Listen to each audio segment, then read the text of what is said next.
If you flinch, you've already lost. If your mind shakes, your sword will too. Most people are ruled by fear, fear of judgment, of failure, of the unknown. They walk through life tiptoeing around discomfort, mistaking survival for strength. But the warrior knows better. The warrior welcomes fear, not to obey it, but to master it. You must become immune to noise, unmoved by emotion, unshaken by circumstance. The world cannot touch a mind that has trained itself to feel nothing unnecessary. That is the edge of mastery. That is the path of Musashi. Subscribe to our channel if you're ready to master your mind, and tell us, where are you watching from? Listen closely, for I will tell you what thousands of battles have taught me, what the silence of monasteries and the chaos of warfare have burned into my bones. The greatest war you will ever fight isn't against an army, it isn't against time, or fate, or even death itself. The greatest war is the endless battle that rages within your own mind. I am Miyamoto Musashi, and I have never lost a duel. Not because my sword was sharper, though I forged it myself in the fires of dedication. Not because my technique was perfect, though I practiced each strike 10,000 times. I remained undefeated because I mastered the one battlefield that determines all others, the landscape of the mind. Most who seek power look outward. They study techniques, gather weapons, build fortresses of muscle and skill, but they remain weak because they ignore the source of all strength and all weakness.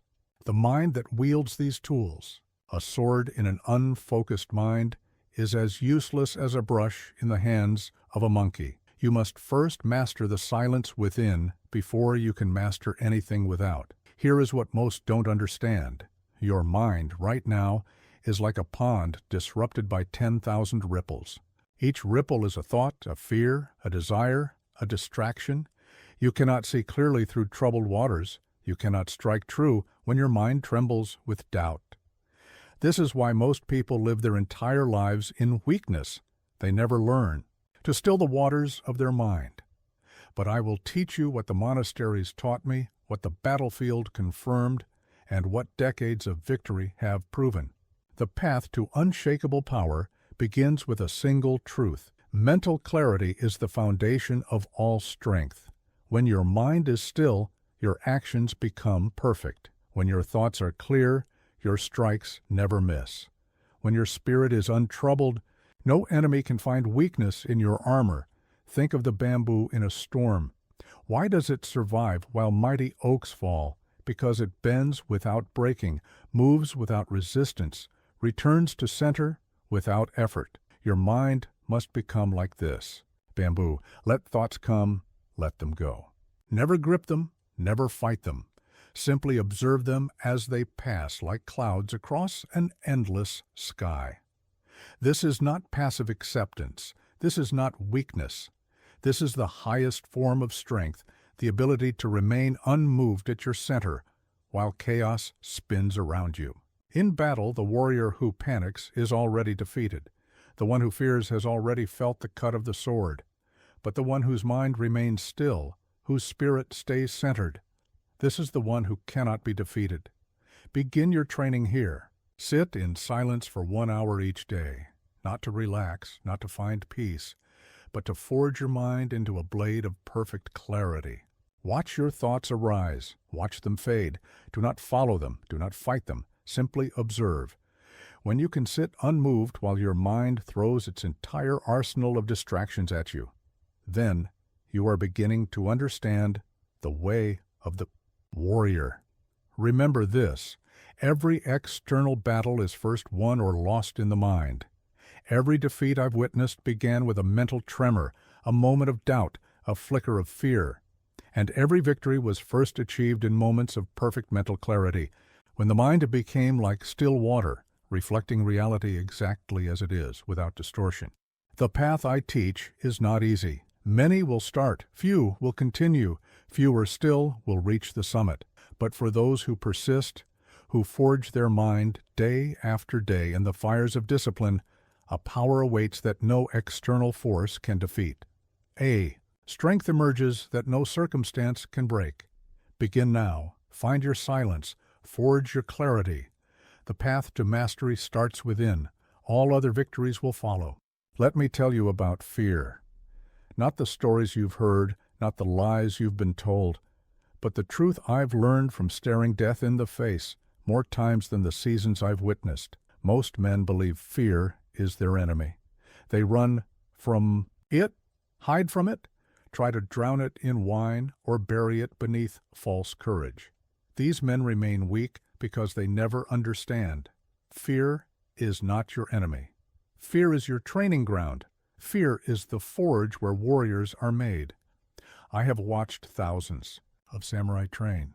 The ones who fail all make the same mistake. They try to eliminate fear. They believe that courage means feeling no fear. This is the thinking of children. True warriors understand that fear, like any emotion, is merely a message. Nothing more, nothing less. When you feel fear, your body is speaking to you. But most people let this message become their master. Their hands shake. Their breath shortens. Their mind clouds with 10,000 thoughts of defeat. And in this state they have already lost, not because of their opponent, but because of their relationship with fear itself. Here is the secret I discovered after my first 1,000 battles. Fear is not a wall. It is a door. Every time you feel fear, you stand before this door, most will turn away. But the warrior walks through. Every single time. Not because they don't feel fear, but because they have learned to use it as fuel for focus, as energy for action. Think of the difference between a novice swordsman and a master. When faced with a skilled opponent, the novice feels fear and his technique crumbles. His strikes become wild. His defense opens. He fights against his fear, and in doing so, fights against himself. But watch the master. When he feels fear, his technique sharpens. His moves become more precise. His mind becomes clearer. He has learned to transform fear into focused power. This transformation is not magic. It is a skill developed through relentless practice. Here's how you begin. When fear appears, do not turn from it. Do not fight it. Look directly at it. Feel it fully in your body. Where does it live? In your chest, your stomach, your hands? Observe it like you would observe an opponent's stance, without judgment, without reaction, just pure observation. As you practice this, you will make a crucial discovery. Fear is not a permanent state. It is like a wave. It rises, it peaks, it falls. But most people never learn this because they never stand still enough to watch the whole process. They react. The moment fear appears, and in doing so, they give away their power. Let me share a truth that took me decades to understand. The warrior who has made peace with the possibility of death becomes impossible to defeat. Not because they want to die, but because they no longer let the fear of death control their actions. This is true freedom. This is true power. I have faced opponents who were stronger than me, faster than me, younger than me, but I prevailed because I had mastered my relationship with fear while they remained its servants. When fear arose in battle, it sharpened my senses instead of clouding them. It fueled my focus instead of shattering it. This is the difference between a warrior and a mere fighter. Here is your challenge. For the next month, whenever you feel fear, whether in training or in daily life, stop, stand still, look directly at it, feel it fully. Don't try to be brave. Don't try to overcome it. Simply observe it, as you would observe a cloud crossing the sky. Note its shape, its intensity, its duration. Do this enough, and you will learn what I learned. Fear is not your enemy. It is not your master. It is your teacher. But only if you have the courage to study its lessons. Remember this, the warrior and the coward feel the same fear. The only difference is how they respond to it. The coward runs from fear and becomes its slave. The warrior walks toward fear and makes it their servant. Your fear does not define you. Your response to fear defines you. Master this truth, and you will master life itself. Listen well to what I am about to tell you, for this lesson has cost more lives than any sword. Emotion is a double-edged blade. It can fuel your greatest victories or cause your most devastating defeats. The difference lies not in the emotion itself, but in your mastery over it. I have watched countless skilled warriors fall not to superior technique, but to their own uncontrolled emotions. Anger clouds judgment. Excitement disrupts timing. Pride blinds you to danger. Even joy, if not properly contained, can break your focus at crucial moments. This is why I say, emotion is noise. And in battle, as in life, noise drowns out the signals that could save your life. Most people are slaves to their emotions. They believe they are feeling anger, but in truth, anger is feeling them. They think they are experiencing fear, but fear is experiencing them. They live their lives blown about by emotional winds like leaves in a storm, never understanding that they could choose to be the mountain instead. Here is what the battlefield taught me. Every emotion is a message, but not every message needs an immediate response. Anger tells you something needs to change. Fear tells you something needs attention. Joy tells you something aligns with your path. But the warrior learns to receive these messages without being consumed by them. Think of your mind as a clear mountain lake. Emotions are like stones thrown into that lake. The average person lets every stone create ripples that disturb the entire surface. But through training, you can learn to let the stone sink while the surface remains undisturbed. This is not suppression. It is mastery. I developed this mastery through decades of practice, and I will share with you its essence. When an emotion arises, do not fight it. Do not feed it. Simply observe it with the same detached interest you would observe a cloud formation. Notice its shape, its intensity, its duration. But, and this is crucial, do not let it dictate your actions. Here is a truth that took me 30 years to understand. The space between emotional stimulus and response is where your power lies. Most people feel emotion and react instantly, like dry grass catching fire. The warrior feels emotion and maintains a gap, a space of clarity between the feeling and the action. In that gap lies victory. This is why I teach that indifference is your greatest weapon. Not the indifference of numbness or denial, but the indifference of complete acceptance without reaction. When you truly understand that all emotions are temporary, that they rise and fall like waves on the ocean, you become immune to their control. Let me share a technique I used in my most challenging duels. When emotion rises, focus on your breath. Not to calm yourself, but to anchor yourself in something more fundamental than feeling. Your breath existed before the emotion. It will exist after the emotion. Let it be your center while the emotional storm passes. But remember this: the goal is not to become emotionless. The goal is to transform emotion from your master into your servant. A warrior can feel deep anger, yet maintain perfect form, can experience intense fear, yet execute precise technique, can face death, yet maintain absolute clarity. This is the art of controlled emotion. Many will tell you to balance your emotions. I tell you to master them. Balance is for scales. Mastery is for warriors. When you achieve this mastery, you will understand that emotions are like weather. They pass over you, but they are not you. You are the sky through which they move. Here is your challenge. For the next week, whenever you feel a strong emotion, practice creating a gap between the feeling and your response. 1 breath, then 2, then 3. Notice how the emotion tries to collapse this gap, to force an immediate reaction. Resist this. Maintain the space of clarity. Act not from the emotion, but from the clarity that observes it. The ultimate truth is this: he who masters his emotions masters his destiny. All other victories flow from this one. All other defeats can be traced to its absence. Your emotions are powerful forces, but you must decide. Will you be the rider, or will you be the horse? There is a reason why I remained undefeated in 60 duels. It wasn't talent, it wasn't luck. It wasn't even the technical mastery of my swords. It was something far more fundamental. I trained when others rested. I practiced when others celebrated. I refined my craft when others believed they had already achieved mastery.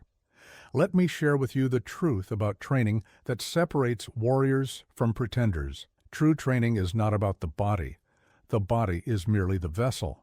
True training is about forging your mind into something that cannot be broken, distracted, or deceived. Most people train like fools. They focus on what is visible, the techniques, the physical movements, the external forms. But these are just shadows of true training.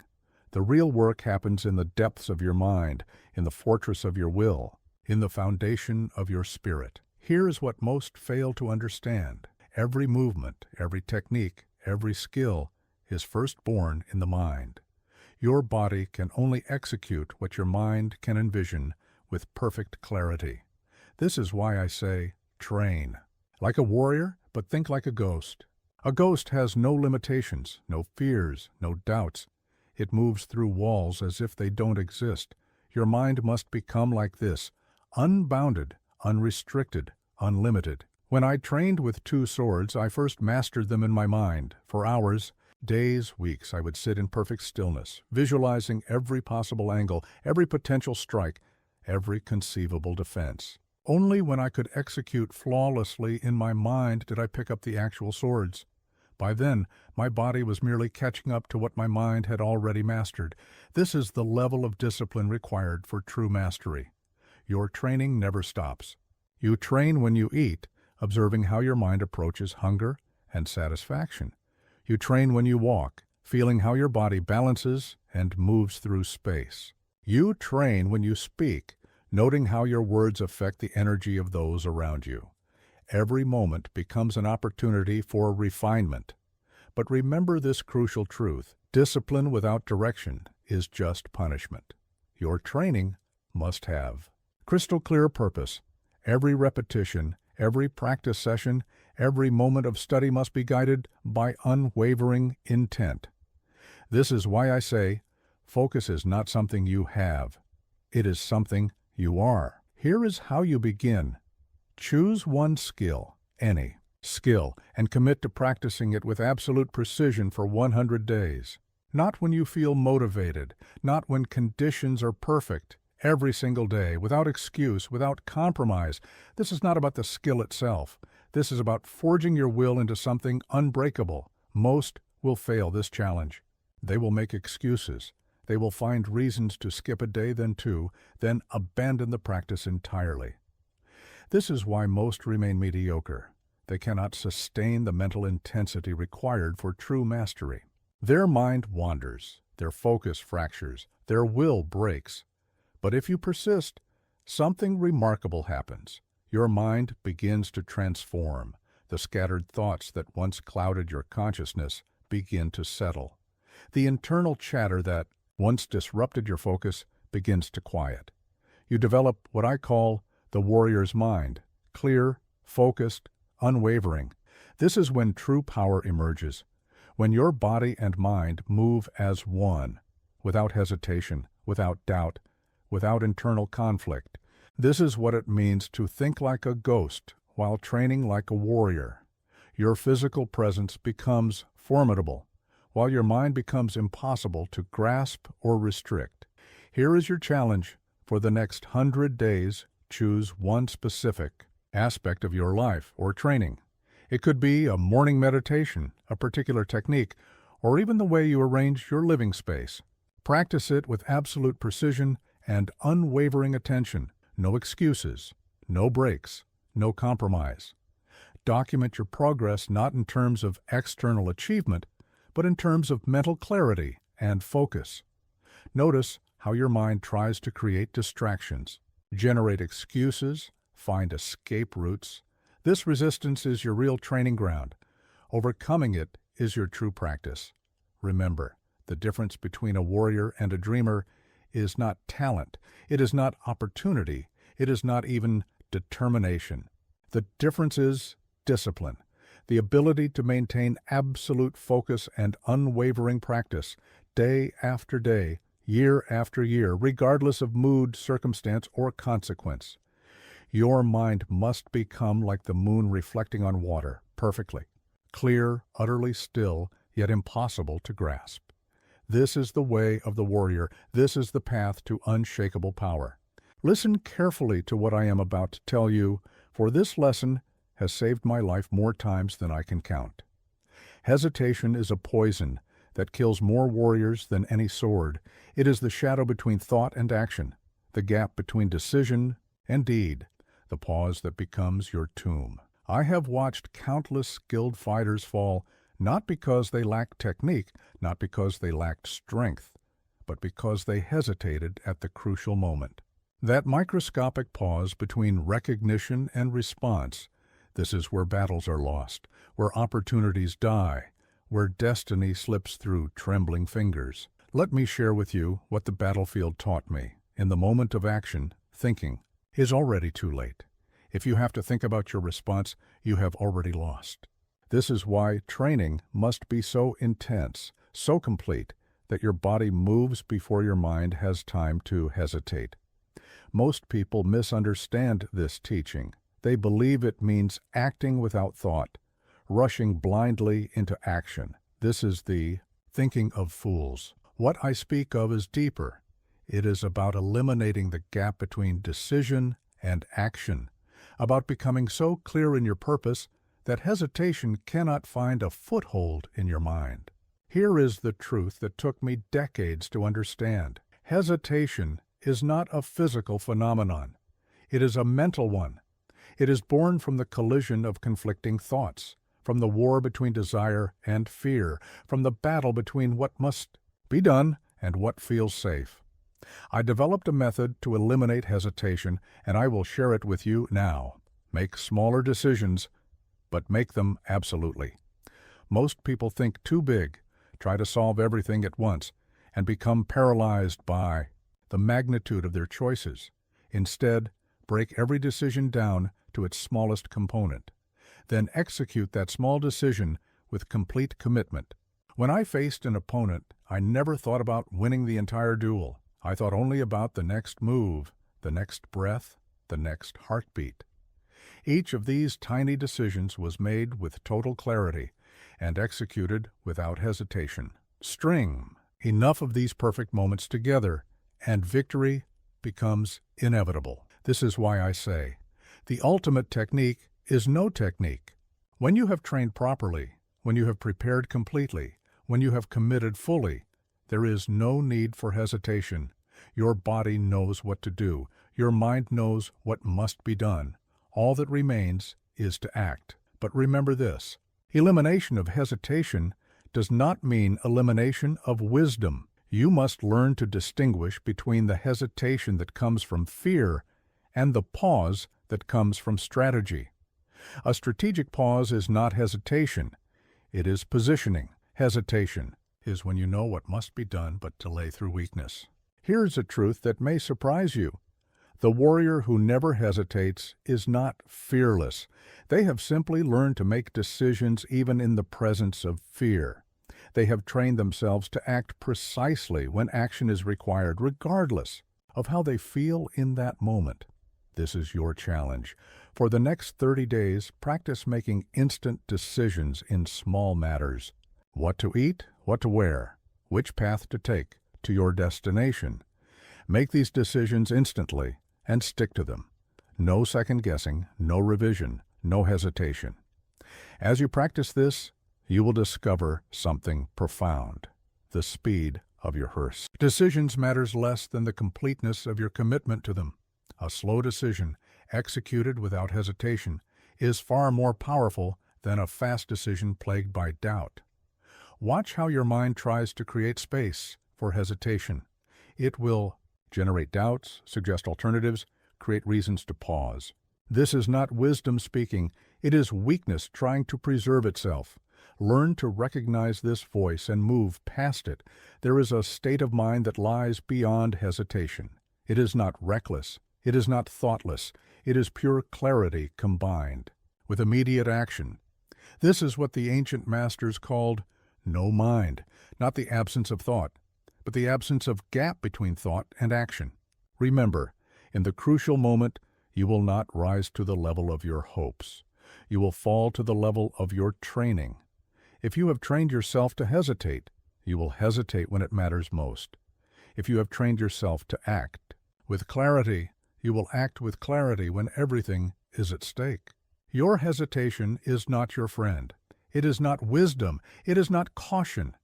It is the residue of unresolved conflict in your mind. Resolve these conflicts in training so that in the moment of truth, there is only pure action. This is the way of the warrior, not to act without thinking, but to think without hesitating and to act without doubt. There is a power in silence that most will never understand. They fill every moment with noise, every silence with words, every space with movement. But I learned early in my battles that silence is not empty. It is full of answers. It is not weak. It is full of power. It is not passive. It is a weapon sharper than any sword. Let me share with you what decades of combat have taught me. The warrior who speaks constantly reveals everything while learning nothing.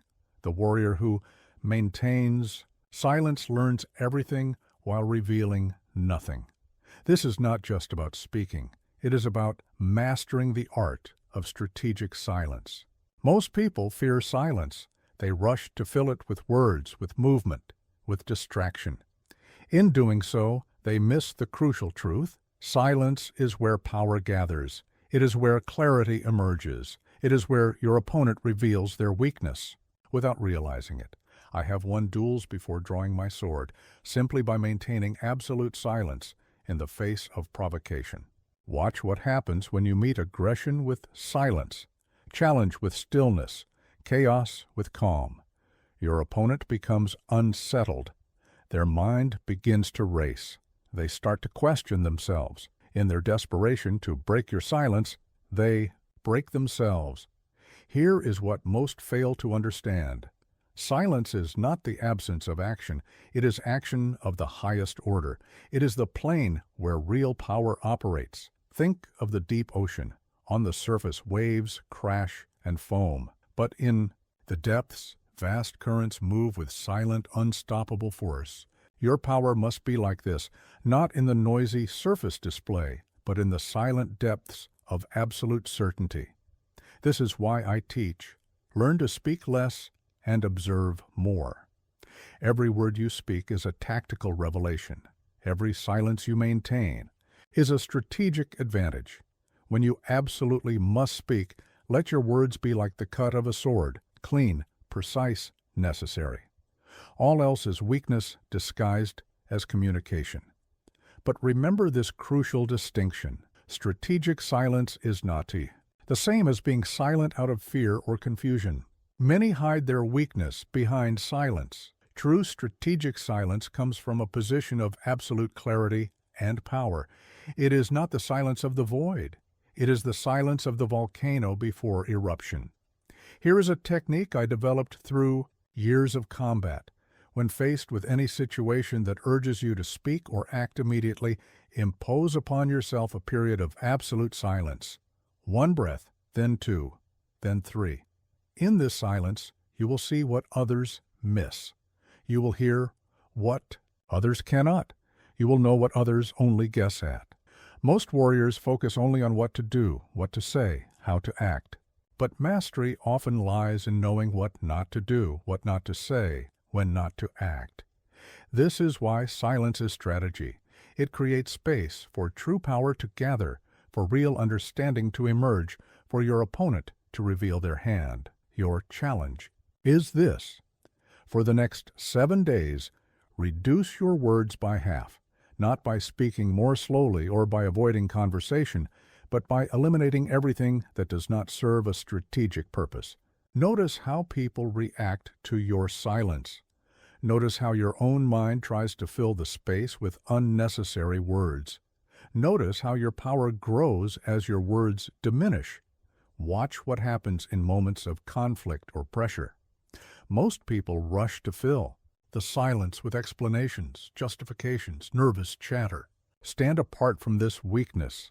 Let silence be your shield, your sword, your strategy. Let others rush to fill the void while you maintain your center. There is a state of mind beyond words, beyond noise, beyond the constant chatter of thought. In this state, you don't need to speak because you understand completely. You don't need to explain because you see clearly. You don't need to argue because you know absolutely.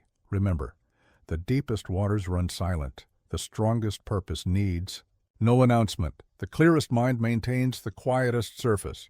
This is the way of strategic silence, not to hide in quietness, but to operate from a place so deep that surface noise becomes irrelevant. Your silence must become like the night sky, vast, clear, and full of hidden power. Let others exhaust themselves with constant noise.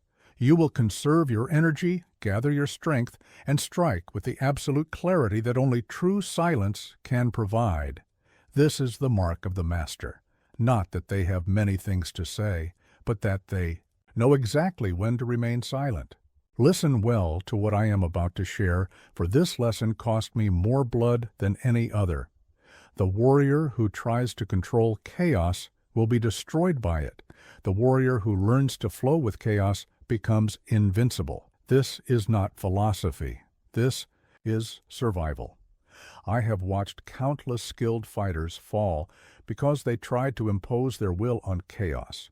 They had perfect techniques, flawless strategies, impeccable training. But chaos cares nothing for your plans. Reality has no obligation to match your expectations. This is why most fail. They fight against the nature of reality itself. Let me share what the battlefield taught me. Chaos is not your enemy. Chaos is the only constant truth. The only reliable pattern is that patterns will break. The only predictable element is that nothing is truly predictable. Once you understand this, truly understand it in your bones, you begin to fight differently, live differently, think differently. Most people waste their energy trying to control what cannot be controlled. They create rigid plans and become attached to specific outcomes. Then, when chaos inevitably disrupts their plans, they break. Their techniques falter. Their minds freeze. Their spirits shatter. This is the way of the amateur, to wage war against reality itself. Here is the truth that took me decades to understand. True power lies not in resisting chaos, but in becoming one with it. Think of water. When it meets an obstacle, it doesn't fight. It flows. When its path is blocked, it doesn't break. It finds a new way. When it is struck, it doesn't resist. It absorbs and continues. Your mind must become like this water. I developed this understanding through countless battles, and I will share its essence. Stop trying to control chaos. Instead, learn to read it. Learn to feel its currents. Learn to sense its patterns, even in its seeming randomness. This is not surrender. It is the highest form of strategy. But remember this crucial distinction. Flowing with chaos does not mean being passive. It does not mean abandoning technique or strategy. It means holding your center so strongly that you can move in any direction without losing your balance. It means maintaining your purpose while adapting your methods. Here is a technique I used in my most challenging battles. Instead of fixing your mind on a single plan, develop the ability to hold multiple possibilities simultaneously. Don't become attached to any of them. Let reality show you which path opens. This is not indecision. It is ultimate flexibility. Most warriors train for specific scenarios. They practice responses to particular attacks. But in real combat, in real life, nothing arrives exactly as you expect it. This is why I say, train your mind to have no fixed position. Train your technique to have no fixed form. Train your strategy to have no fixed path. Your challenge is this. For the next month, deliberately put yourself in situations where you cannot predict or control the outcome. Not dangerous situations, but uncertain ones. Notice how your mind tries to create false certainty. Notice how it resists the natural flow of chaos. Notice how much energy you waste fighting against what is. Watch what happens when you stop resisting chaos and start reading it instead. You'll begin to see patterns in the randomness. You'll start to sense opportunities in the disorder. You'll discover that chaos, properly understood, is not your enemy, it is your ally. There is a state of mind beyond the need for control. It is not reckless. It is not careless. It is pure readiness, the ability to respond to whatever arises without the friction of resistance. This is what the ancient masters called flowing mind, not the absence of structure, but the ability to adapt structure instantly. Remember, the oak tree that stands rigid against the storm eventually breaks. The bamboo that bends with the wind remains standing. Your mind must become like this bamboo, strong in its core purpose, but infinitely flexible in its execution. This is the way of the warrior, not to eliminate chaos, but to dance with it, not to resist uncertainty, but to embrace it as the source of all possibility, not to seek perfect control, but to develop perfect adaptability. Your greatest power lies not in your ability to impose order on chaos, but in your ability to maintain clarity within it. Let others exhaust themselves fighting against the nature of reality. You will conserve your energy, maintain your center, and flow with the forces that they waste themselves resisting. This is the mark of mastery, not that you can control everything, but that you need to control nothing to maintain your power. What I'm about to share with you is perhaps the most powerful secret I discovered in all my years of combat. The moment you stop needing any particular outcome, you become truly invincible. This is not philosophy, this is pure power. I have witnessed countless warriors fall not to their opponent's sword, but to their own desperate need for victory. They needed to win so badly that they became blind to opportunity, deaf to strategy, and numb to wisdom. Their need became their weakness, and their weakness became their defeat. Let me share what countless duels have taught me. The warrior who needs to win has already lost. The warrior who needs to survive has already died. The warrior who needs anything at all has already surrendered their power to that need. This is why I say, true strength lies in absolute indifference to outcomes. Most people misunderstand this teaching. They think indifference means not caring, not trying, not giving your absolute best. This is the thinking of children. What I speak of is deeper. It is about liberating your actions from the prison of needed outcomes. It is about performing at your absolute peak while remaining completely unattached to the results. Here is the truth that took me 30 years to understand. Every need is a chain. Every desire is a weakness. Every attachment is a wound waiting to be exploited. When you need something, anything, you become vulnerable to that need. Your opponent can use it against you. Life itself can use it against you. I developed this understanding through blood and steel, and I will share its essence.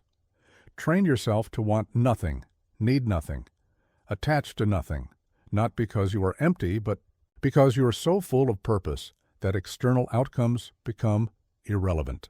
This is not detachment, it is ultimate freedom. But remember this crucial distinction. Indifference to outcomes does not mean indifference to action. You still strike with full force. You still plan with full intelligence. You still fight with full spirit. The difference is that your power comes from the purity of the action itself, not from your need for it to succeed. Here is a technique I used in my most challenging battles. Before any significant engagement, I would thoroughly imagine and accept every possible outcome: victory, defeat, death, survival, glory, shame. I would make peace with each possibility, so completely that no outcome could shake my center. This is not defeatism, it is ultimate preparation. Most warriors try to build confidence by convincing themselves they will win. This is weakness disguised as strength. True power comes from being equally ready for all outcomes, equally at peace with all possibilities, equally centered regardless of what comes. This is why I say, the ultimate warrior needs nothing and therefore cannot be defeated by anything. Your challenge is this: For the next month, practice performing every action with full commitment but zero attachment. When you eat, eat with perfect attention, but no need for the food to taste any particular way. When you train, train with perfect form, but no need for any particular result.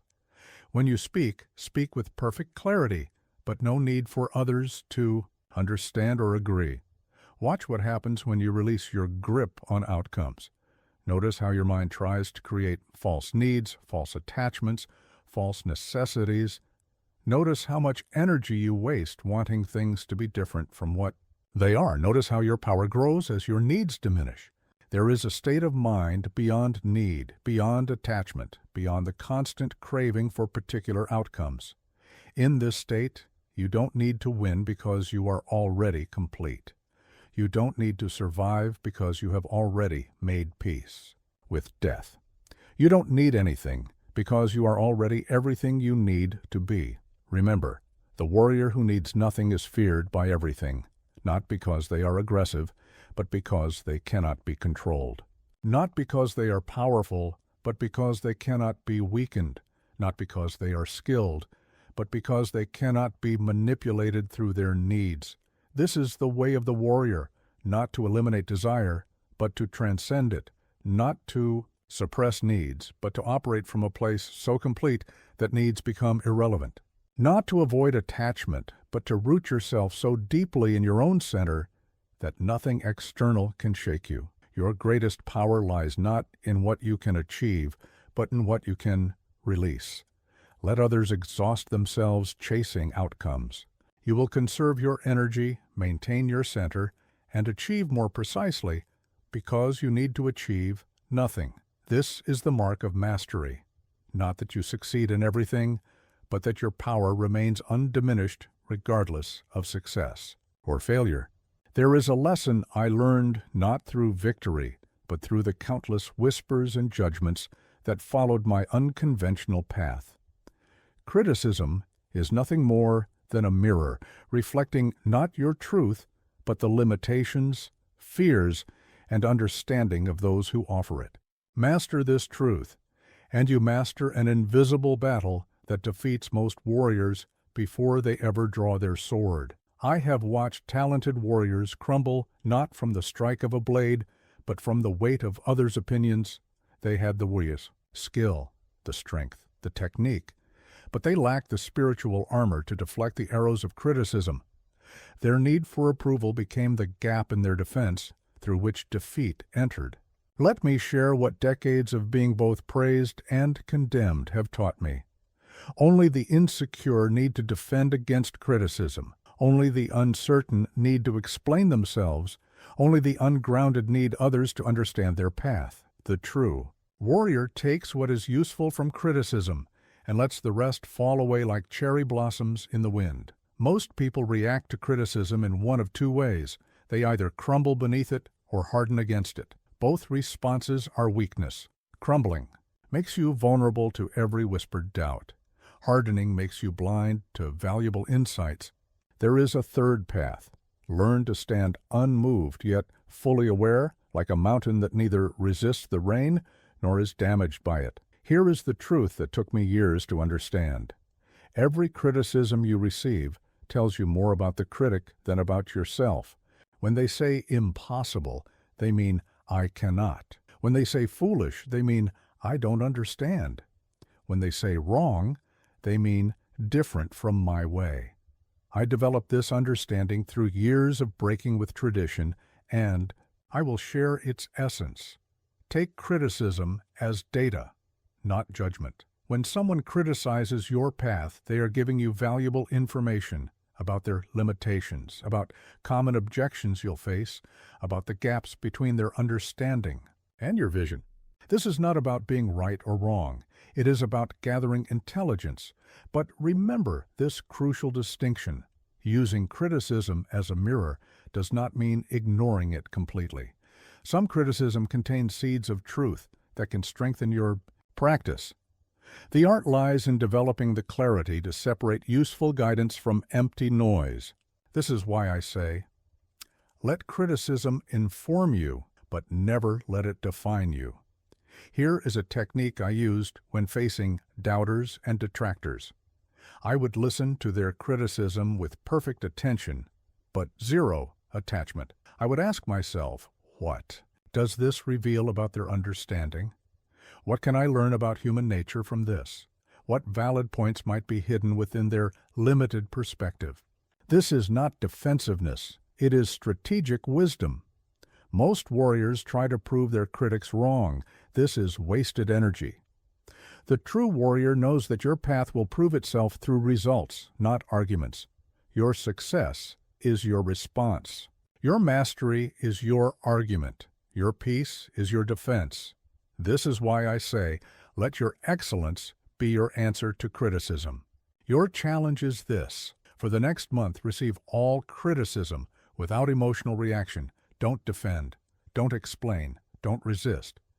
Instead, practice saying these words, "Thank you for your perspective." Then, in private, examine what you can learn from their words, not about yourself, but about the nature of human perception and limitation. Watch what happens when you stop treating criticism as an attack and start treating it as information. Notice how your mind wants to defend, explain, justify. Notice how much energy you waste fighting against others' perceptions. Notice how your power grows when you stop needing anyone to understand your path. There is a state of mind beyond the need for validation or defense. In this state, criticism becomes as meaningful as clouds passing across the sky. Noticed but not needed, seen but not served. This is what the ancient masters called the mind like polished jade, reflecting all but changed by none. Remember, the warrior who needs approval will always be slave to others' opinions. The warrior who needs to be understood will always be frustrated by others' limitations. The warrior who needs to be right will always be trapped in others' wrongness. This is the way of the warrior, not to ignore criticism, but to transcend it. Not to fight against judgment, but to operate from a place so secure that judgment becomes irrelevant. Not to prove others wrong, but to prove yourself right through the excellence of your practice and the peace of your spirit. Your greatest power lies not in defending against criticism, but in being so centered in your truth that criticism becomes nothing more than interesting information. Let others exhaust themselves trying to understand or judge your path. You will conserve your energy, maintain your direction, and achieve what they claim is impossible, precisely because you don't need them to believe it's possible. This is the mark of mastery. Not that no one criticizes you, but that no criticism can shake your center. What I am about to share with you is the difference between those who break under pressure and those who become unstoppable. When the heat rises, when chaos surrounds you, when everything screams for reaction, this is when stillness becomes your greatest power.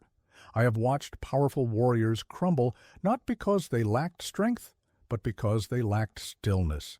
In the crucial moment, their minds became battlegrounds of doubt, fear, and confusion.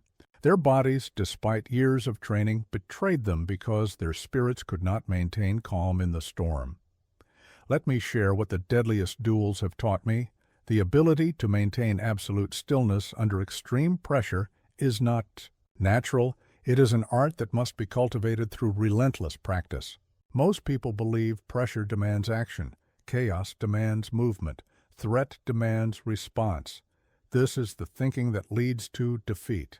Most fail because they train only their bodies and techniques for pressure, never understanding that it is the mind that breaks first. They practice physical responses but neglect the art of mental stillness. This is why I say the greatest battles are won in the space between stimulus and response, in that crucial moment where stillness determines everything. Here is the truth that took me decades to understand. Pressure is not your enemy. Pressure is the forge that reveals your true strength. But this strength emerges not from fighting against pressure, but from learning to be still within it. Like the eye of a hurricane, your mind must become the calm center around which chaos spins. I developed this understanding through countless life and death moments, and I will share its essence. True stillness is not the absence of movement, but the absence of unnecessary movement. Not the suppression of thought, but the elimination of unnecessary thought.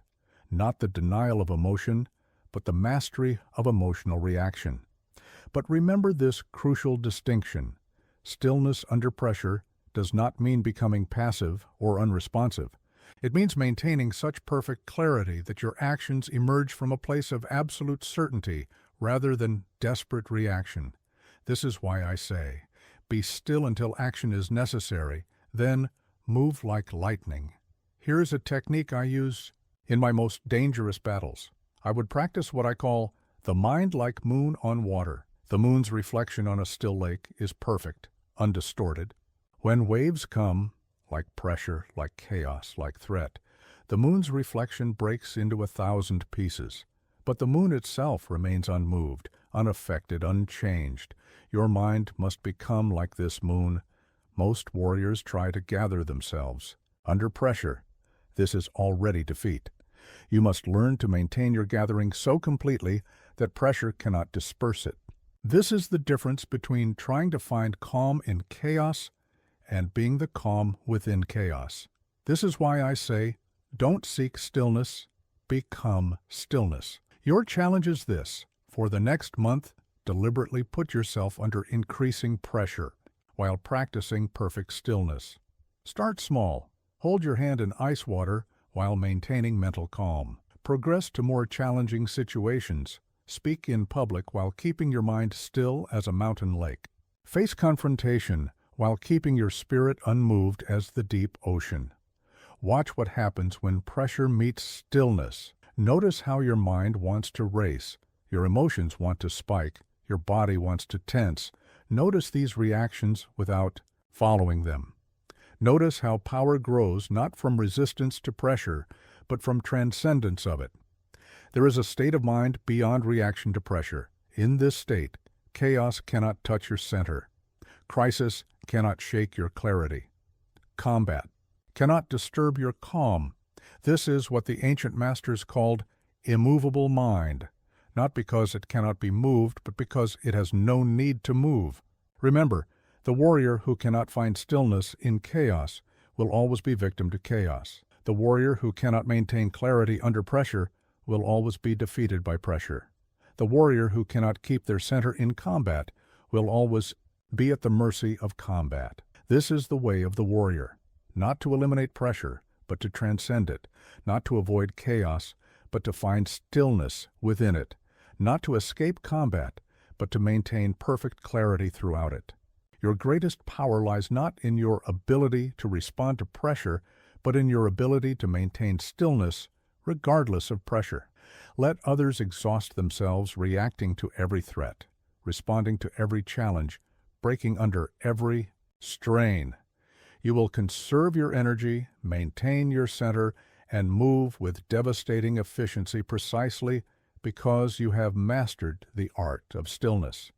This is the mark of mastery, not that pressure cannot find you, but that it cannot move you from your center. Listen carefully to what I am about to tell you, for this lesson cost me more than any other. The moment you need validation from others is the moment you surrender your power. I have watched mighty warriors fall not to the sword, but to their desperate need for approval, recognition, and understanding. Let me share what solitude and combat have taught me. A warrior who needs validation is like a sword trying to prove its sharpness. The very act betrays its dullness. True power needs no witnesses. True strength needs no applause. True mastery needs no confirmation. The moment you seek approval is the moment you admit you're not yet complete. I have seen it countless times, warriors of great skill and potential, brought low, not by their enemies, but by their addiction to approval. They modified their stance because someone criticized it. They changed their technique because someone questioned it. They abandoned their path because someone doubted it. In seeking everyone's approval, they lost their own power. Here is the truth that took me decades to understand. Every time you seek approval, you give away a piece of your power. Every time you modify your path to please others, you step off your true path. Every time you need someone to validate your choices, you invalidate your own authority. Most people live their entire lives as servants to approval. Their actions are not their own. They are carefully calculated performances designed to earn the approval of others. Their words are not their own. They are diplomatic compromises meant to offend no one and please everyone.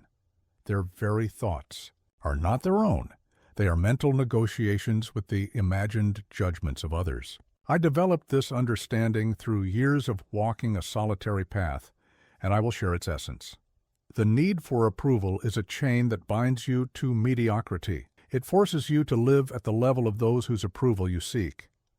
It makes you a servant to the limitations, fears, and misunderstandings of others. But remember this crucial distinction. Walking without need for approval does not mean walking with contempt for others. It does not mean ignoring wisdom when it is offered. It means having such unshakable conviction in your path that others' opinions become interesting but not essential, helpful but not necessary, informative but not decisive. Here is a technique I used to break free from the need for approval. Before taking any significant action, I would ask myself, would I do this if no one ever knew? Would I choose this path if no one ever understood? Would I walk this way if everyone opposed it? If the answer was yes, I proceeded with absolute conviction. If no, I knew I was still bound by the chains of approval-seeking. Most warriors try to gather approval like armor, believing that if enough people validate their path, they will be protected from doubt. This is an illusion. True power comes not from accumulating approval, but from transcending the need for it. This is why I say, let your conviction be your armor. Let your clarity be your shield. Your challenge is this. For the next month, practice making decisions without seeking anyone's approval. Start with small things: what to wear, what to eat, how to spend your free time. Progress to larger choices.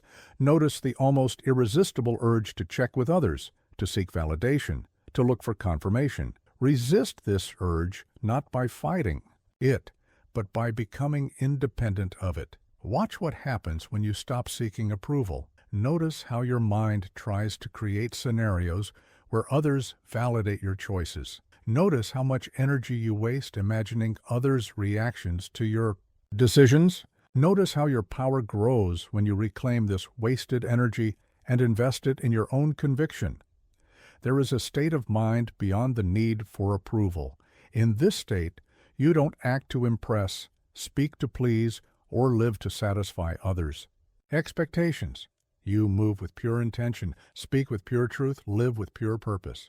This is what the ancient masters called the unfettered mind, not because it ignores others, but because it needs nothing from them. Remember, the warrior who needs approval will always be slave to others' opinions. The warrior who needs understanding will always be frustrated by others' limitations. The warrior who needs validation will always be weak against others' doubt. This is the way of the warrior, not to reject approval when it comes, but to operate entirely independent of it, not to ignore others' wisdom, but to remain unshaken by their ignorance, not to seek conflict with convention, but to walk your path, regardless of convention. Your greatest power lies not in gaining others' approval, but in transcending the need for it entirely. Let others exhaust themselves, seeking validation. You will conserve your energy, maintain your direction, and achieve what they cannot precisely because you need no one's permission or approval to proceed. This is the mark of mastery. Not that everyone approves of your path, but that their approval or disapproval has become irrelevant to your journey. There is a truth that separates the master from the amateur, the survivor from the fallen. Not every challenge requires your sword. Not every insult demands your attention. Not every battle calls for your strength. The warrior who fights every fight will soon find themselves defeated by exhaustion. I have watched skilled fighters destroy themselves not through lack of ability, but through lack of discrimination. They treated every confrontation as a duel to the death, every disagreement as a battle for honor, every challenge as a test of their worth. They won many battles but lost the war against their own pride. Let me share what countless conflicts have taught me. The greatest victory often lies in the battle not fought. The supreme strategy often reveals itself in the challenge declined. The perfect technique sometimes manifests as the sword that remains sheathed. This is not cowardice. It is the highest form of strategic wisdom. Most people misunderstand this teaching. They think it means avoiding difficulty or escaping from challenge. This is the thinking of children. What I speak of is deeper. It is about conserving your power for battles that truly matter, investing your energy in conflicts that truly serve your purpose, focusing your spirit on challenges that truly advance your path. Here is the truth that took me years to understand. Every time you engage in conflict, you spend power. Every time you rise to a challenge, you use energy. Every time you answer provocation, you invest spirit. These resources are finite. Spend them without discrimination, and you will find yourself exhausted when the truly important battles arrive. I developed this understanding through blood and scars, and I will share its essence. Before engaging in any conflict, ask yourself 3 questions. Does this battle serve my true purpose? Is this the right moment for this fight? Is engagement the best use of my power? If the answer to any of these is no, then engagement is a strategic error. But remember this crucial distinction. Choosing your battles does not mean avoiding all conflict. It does not mean living in fear or hesitation. It means engaging with such perfect discrimination that every action serves your ultimate purpose. Every response advances your true path. Every battle moves you closer to mastery. Here is a technique I used to master strategic engagement. Before any conflict, I would project my mind forward in time. What would victory in this battle truly give me? What would defeat truly cost me? What would engagement itself require? Often I found that the battle itself, win or lose, would take me further from my true purpose than no battle at all. Most warriors become trapped by their reputation for strength. They feel compelled to answer every challenge, respond to every provocation, prove themselves in every moment. This is weakness disguised as strength. True power lies in being so secure in your path that you need no unnecessary proofs, no pointless victories, no hollow confirmations. Your challenge is this. For the next month, practice strategic non-engagement. When provocation comes, and it will come, pause. Ask yourself, does this battle serve my purpose? Is this challenge worthy of my power? Is this moment calling for my strength? Be honest in your answers. Be merciless in your discrimination. Watch what happens when you begin choosing your battles with perfect discrimination. Notice how your mind wants to engage with every provocation, answer every challenge, prove your strength in every moment. Notice how much energy you waste on battles that bring you no closer to your true purpose. Notice how your power grows when you conserve it for what truly matters. There is a state of mind beyond the need to prove yourself in every moment. In this state, you engage not because you are challenged, but because engagement serves your purpose.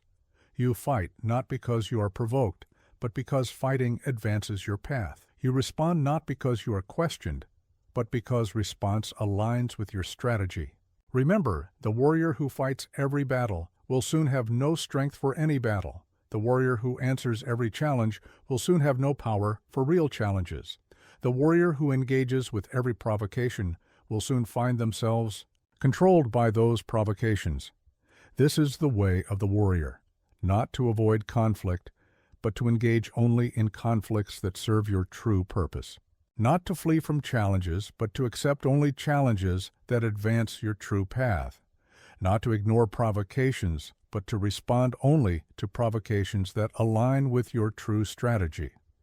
Your greatest power lies not in your ability to win every battle, but in your ability to choose which battles truly deserve your engagement. Let others exhaust themselves, proving their strength in every moment. You will conserve your energy, maintain your focus, and achieve what they cannot precisely because you engage only when engagement serves your ultimate purpose. This is the mark of mastery. Not that you can win any battle, but that you need to win only the battles that truly matter. Listen carefully to what I am about to share, for this lesson separates true masters from eternal students. In a world drowning in noise, precision is the ultimate power. One perfect strike is worth more than 1,000 aimless swings. One clear thought surpasses a lifetime of confused thinking. One focused intention outweighs all scattered desires. I have watched countless warriors fail not because they didn't try hard enough, but because they tried too much. They filled their minds with too many techniques, their practice with too many methods, their strategy with too many options. They mistook quantity for quality, activity for achievement, noise for power. Let me share what decades of combat have taught me. The deadliest sword is not the longest or the heaviest. It is the most precise. The most powerful technique is not the most complex or impressive. It is the most refined. The greatest strategy is not the most clever or innovative. It is the most focused. Most people live their entire lives in a state of constant noise. Their actions are unfocused. Their words are imprecise. Their thoughts are cluttered. They believe that by doing more, speaking more, thinking more, they will achieve more. This is the thinking that keeps them forever in the shallow waters of mediocrity. Here is the truth that took me decades to understand.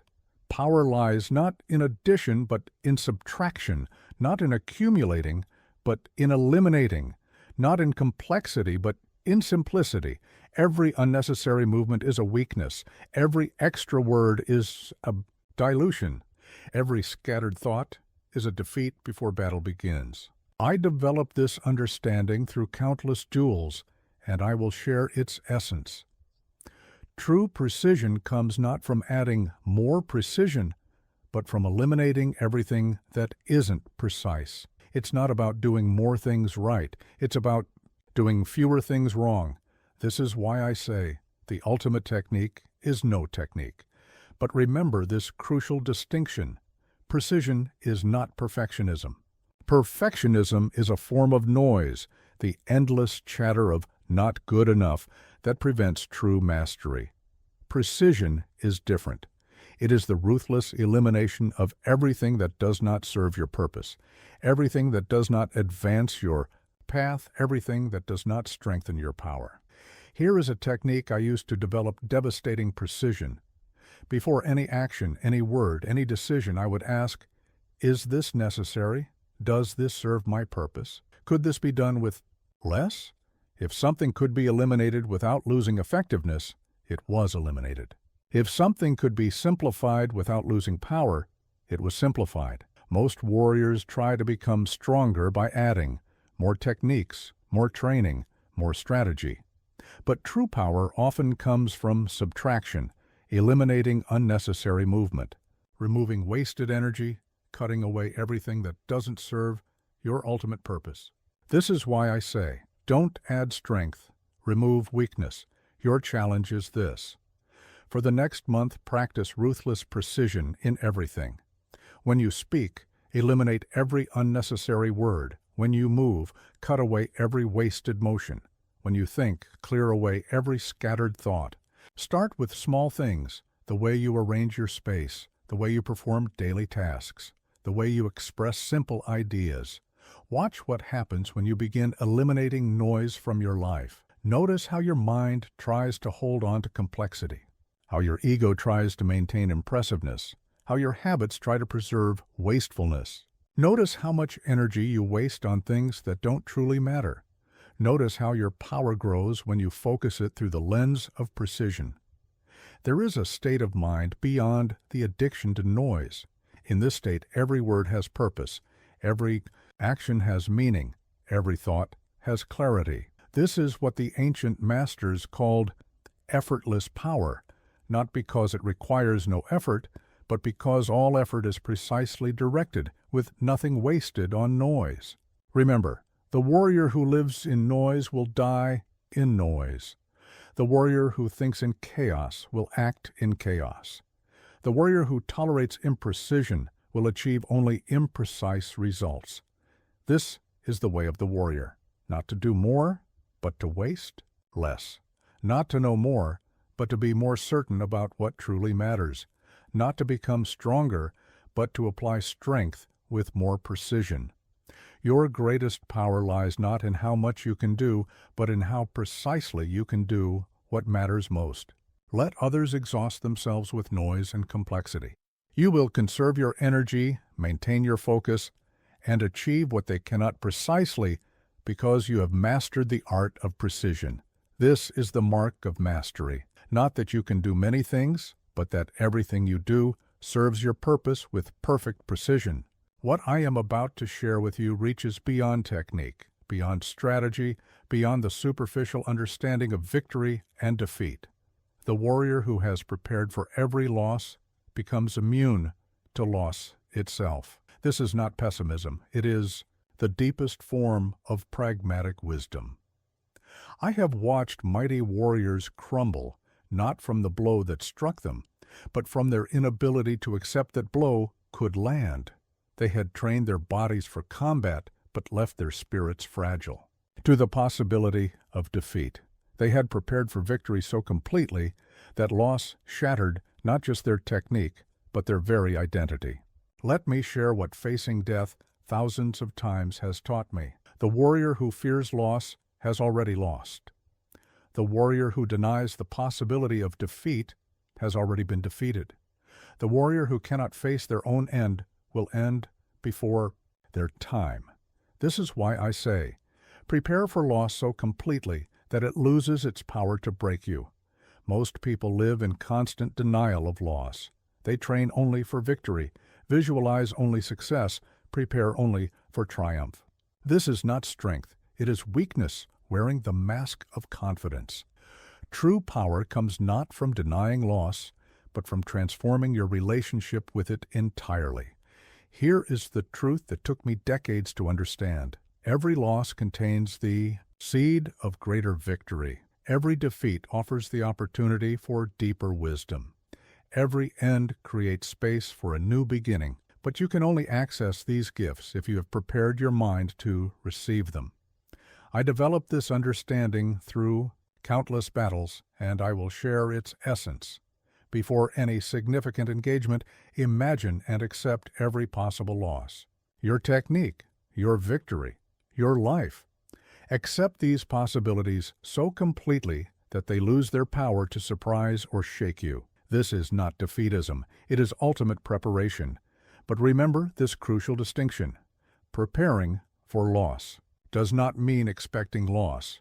It does not mean surrendering to defeat before battle begins. It means becoming so familiar with every possible outcome that none can break your spirit. It means training your mind to remain whole regardless of what fate brings. Here is a technique I used before my most dangerous duels.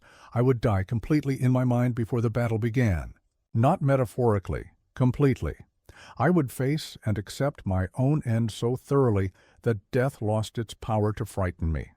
From this space of total acceptance, I could fight with perfect freedom, unburdened by the fear of loss. Most warriors try to motivate themselves by denying the possibility of defeat. They fill their minds with visions of victory, suppress thoughts of failure, avoid contemplating loss. This creates a brittle spirit that shatters upon its first serious defeat. This is why I say, don't avoid contemplating loss. Master your relationship with it. Your challenge is this.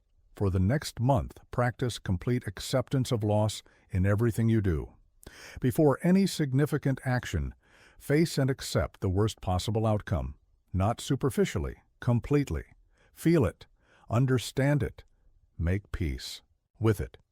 Then act from this place of total acceptance. Watch what happens when you begin preparing for loss as thoroughly as you prepare for victory.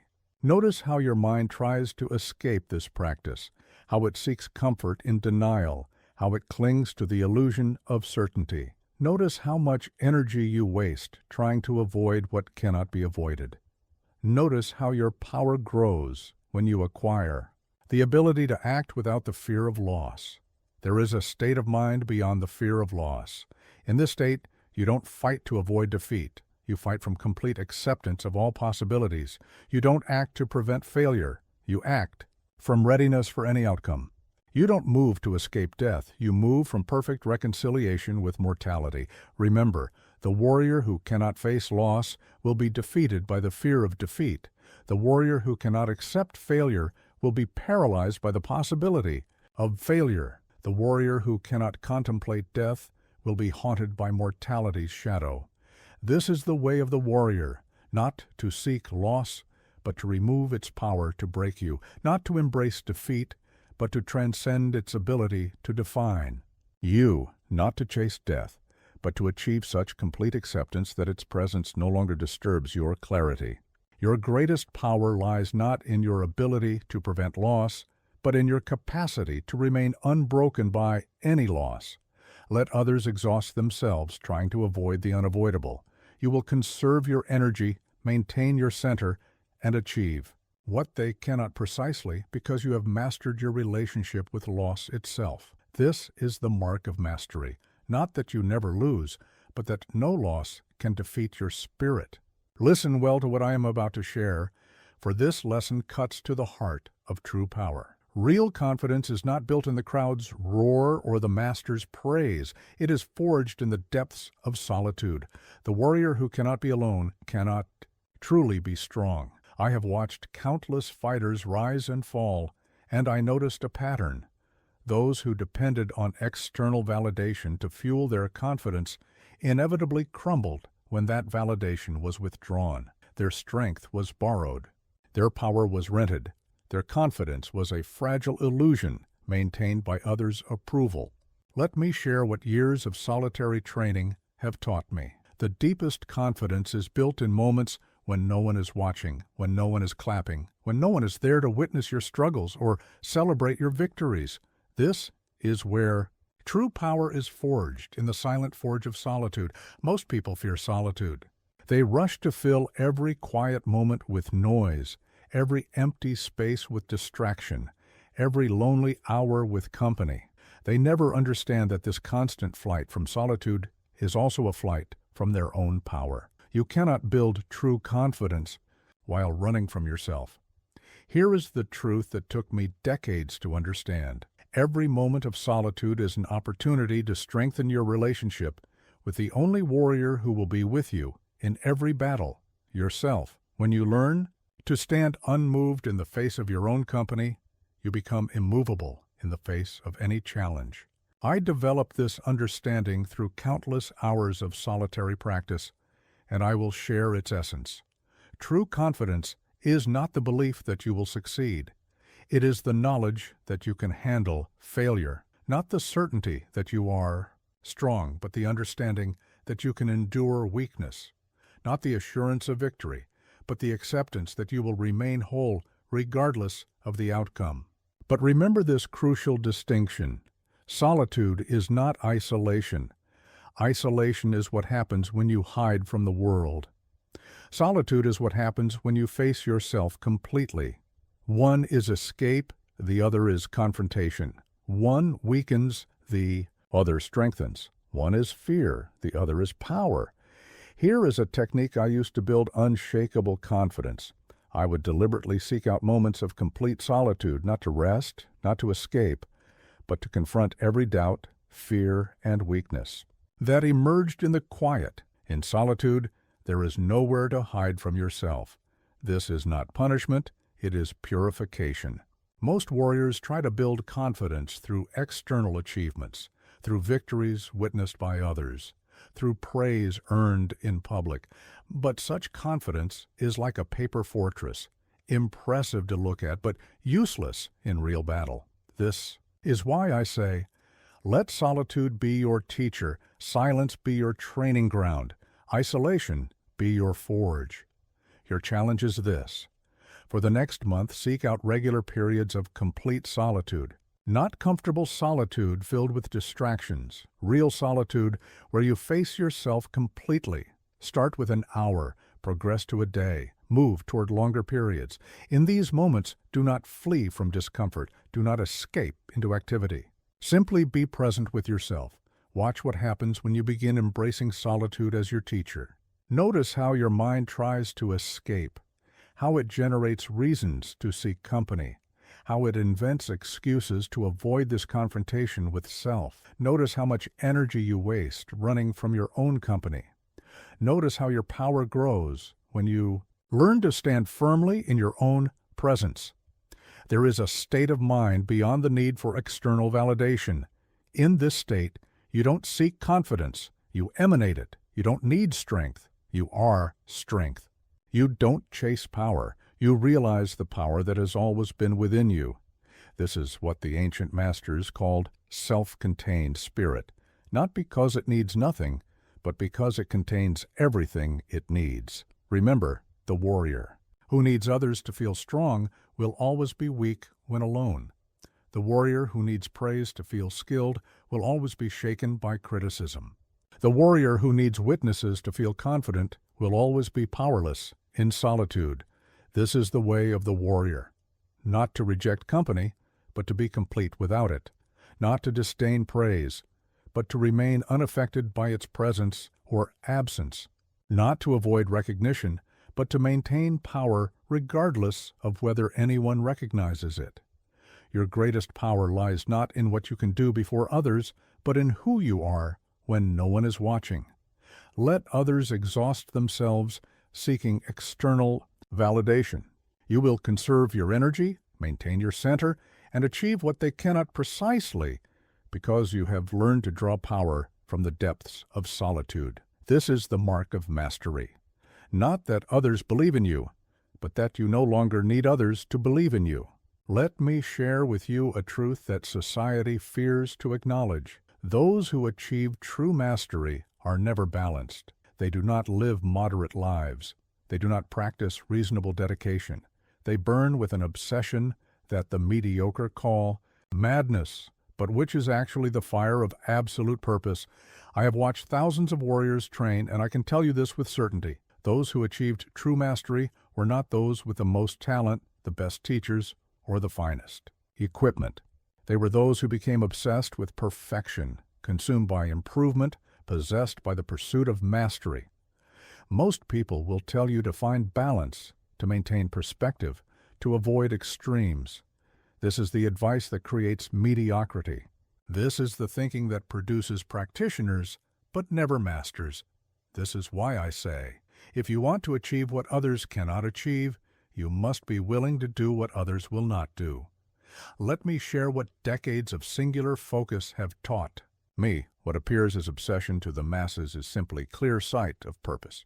When you recognize the true value of what you pursue, when you understand the real stakes of mastery, moderate dedication becomes impossible. How can you practice moderately when you understand that each moment of practice shapes your entire destiny? Here is the truth that took me years to understand. Mastery demands everything, not most things, not important things. Everything, every thought, every action, every moment must be offered to the forge of your obsession. This is not mental illness. This is the price of unprecedented power. I developed this understanding through years of what others called excessive training, and I will share its essence. There is no such thing as too much dedication to mastery. There is no such thing as too much focus on perfection. There is no such thing as too much devotion to your art. What others call obsession is simply the natural response to understanding the true depth of what you pursue. But remember this crucial distinction. True obsession is not frantic, it is not scattered, it is not desperate.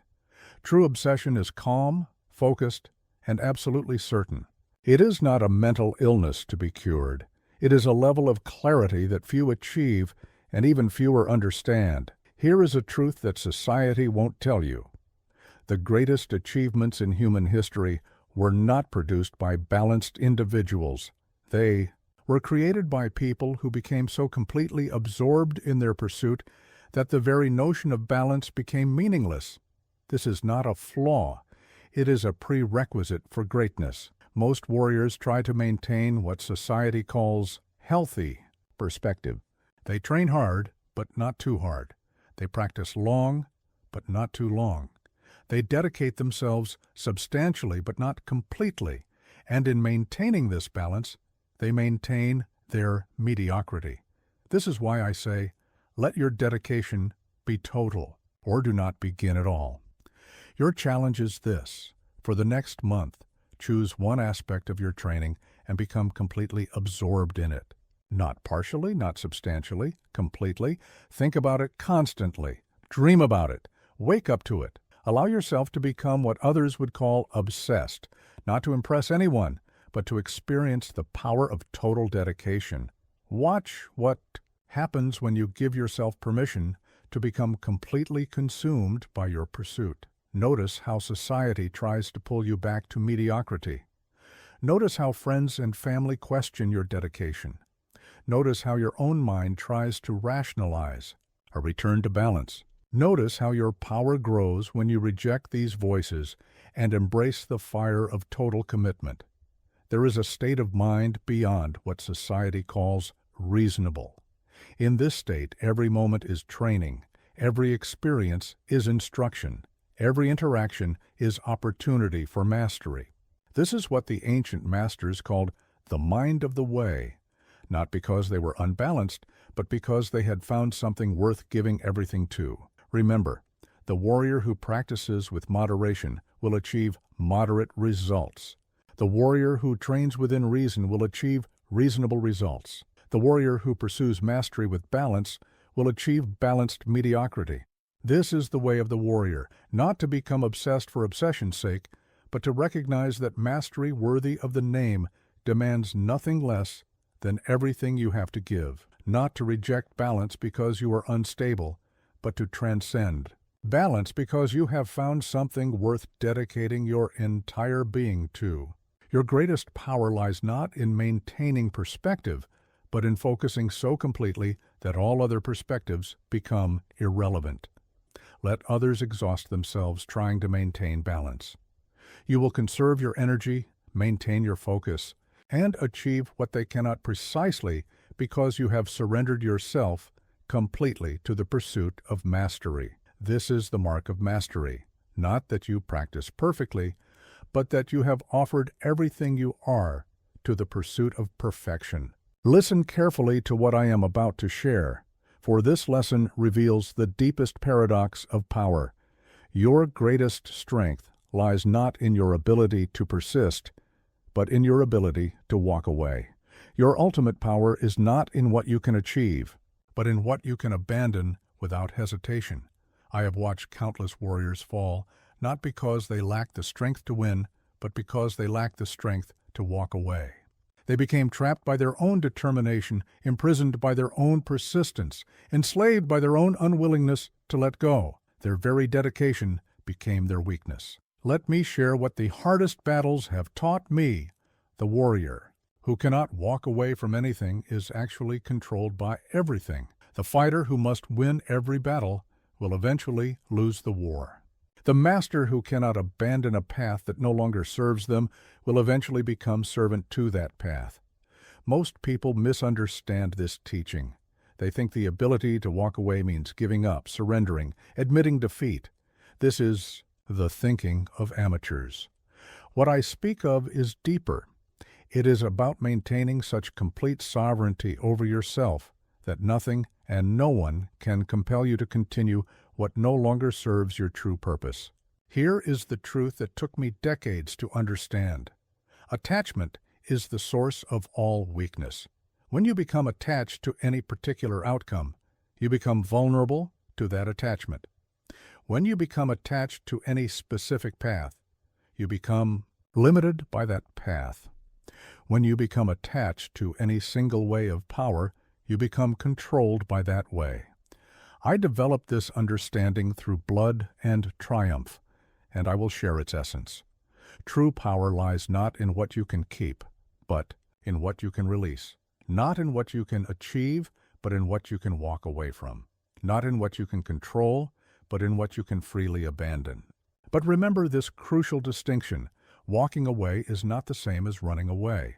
Running away comes from fear. Walking away comes from power. Running away is what you do when you cannot face something. Walking away is what you do when you have faced it completely and recognized it no longer serves your path. Here's a technique I used in my most challenging moments. Before engaging in any battle, any pursuit, any path, I would make sure I could walk away from it at any moment. Not because I plan to abandon it, but because true commitment can only come when continuation is a choice rather than a compulsion. Most warriors become trapped by their own reputation, their own promises, their own past achievements.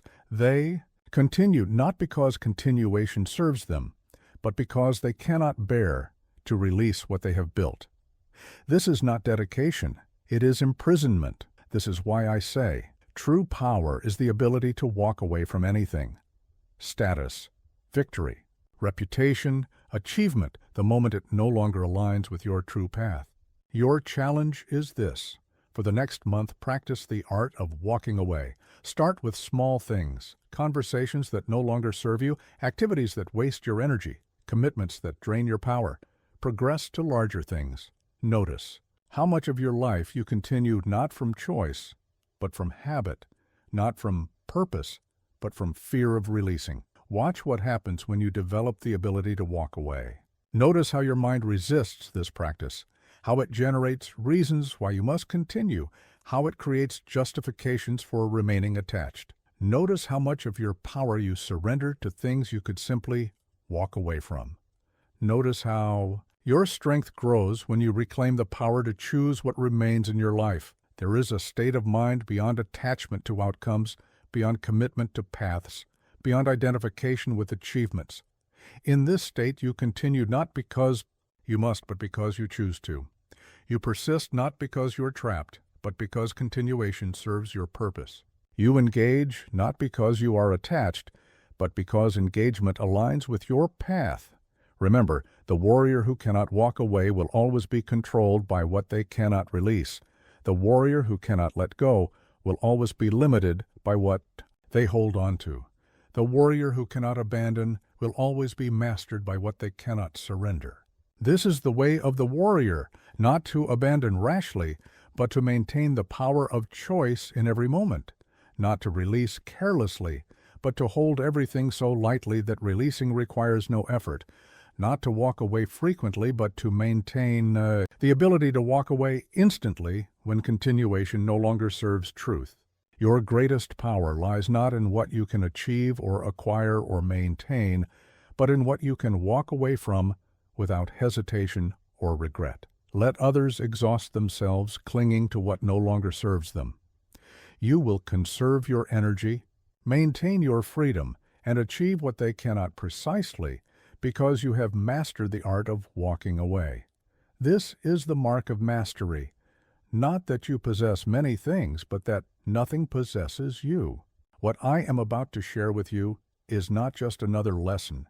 It is the culmination of everything I have taught, the peak of the warrior's path, the ultimate achievement of the human spirit, a state of mind so stable, so centered, so complete, that nothing in this world can disturb its perfect clarity.